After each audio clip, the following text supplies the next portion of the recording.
अस्सलाम वालेकुम दोस्तों।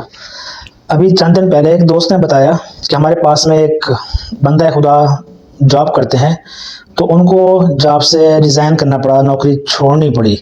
और उसकी वजह ये बताई कि बेटी की शादी है। तो हमने हैरत से पूछा कि बेटी की शादी पर जॉब क्यों छोड़नी पड़ी। तो उन्होंने बताया कि वो एक मज़दूर हेल्पर की जॉब करते हैं। तो गवर्नमेंट और सेमी गवर्नमेंट के रूल्स के मुताबिक जब एक बंदा जॉब छोड़ता है तो उसकी तनख्वाह से हर महीने जो कटौती होती है वो उसको बेनिफिट्स के समेत जॉब छोड़ने पर मिलती है।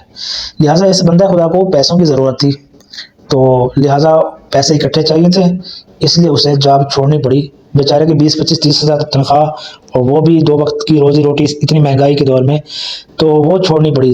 और पैसे क्यों ज़रूरत थे ये जानकर आप भी हैरान हो जाएंगे, और यकीनन हमें भी बहुत दुख हुआ, इसलिए वीडियो ये बनानी पड़ी कि ये पैगाम आप दूसरे लोगों तक शेयर करें।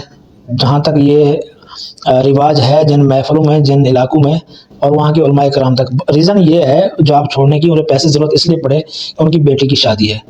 और बेटी की शादी पर पैसे उन्होंने क्या करने हैं।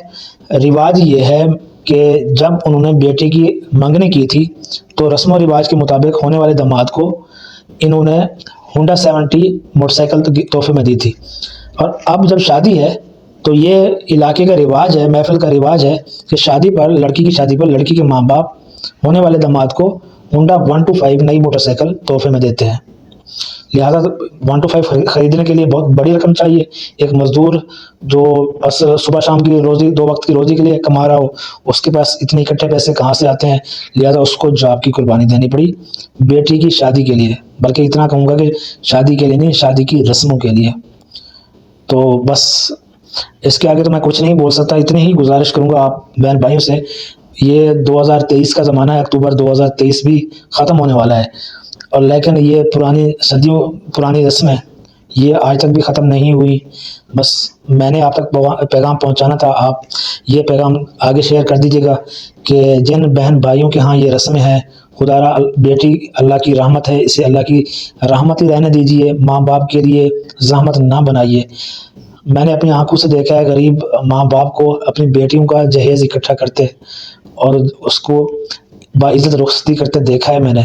कितनी तकलीफ़ से वो गुजरते हैं गरीब माँ बाप अपनी बेटी की रुखसती के वक्त, ताकि उसे कोई ताने ना सुनने पड़े, उसे ससुराल की तरफ से, उसे होने वाले शौहर की तरफ से कोई बातें ना सुननी पड़ें। कितनी कुर्बानियाँ देनी पड़ती हैं। लिहाजा बतौर इंसानियत हम सब की एक अखलाकी ज़िम्मेदारी है कि हम एक दूसरे की मुश्किलात में आसानियाँ पैदा करने की कोशिश करें। और उन उलमाए कराम से गुजारिश है कि जो निकाह पढ़ाने जाते हैं, अगर उनको इल्म है कि इस शादी की महफिल में या इस इलाके में इस तरह की रस्में हैं, तो वो वहाँ पे मना करें और इन रसूमात को ख़त्म करने की अपने किरदार अदा करें, अपनी कोशिश करें। अगर उलमाए कराम कह दें कि हमने निकाह नहीं पढ़ाना, अगर इस तरह की रस्में जो कि माँ बाप के लिए अजियत का बायस हों, तो यकीनन इलाके में तब्दीलियाँ आ सकती हैं। मैं खुद ऐसे उलमाए कराम को जानता हूँ। खुद मेरे उस्ताद मोहतरम मेरे इलाके में उन्होंने वाज़ेह तौर पर पैगाम दिया हुआ है सबको कि अगर आप लोगों ने शादी की महफिल में ढोल, नाच, गाना, मुजरा, म्यूज़िक इस तरह की महफिल सजाई तो मैं निकाह पढ़ाने नहीं आऊँगा।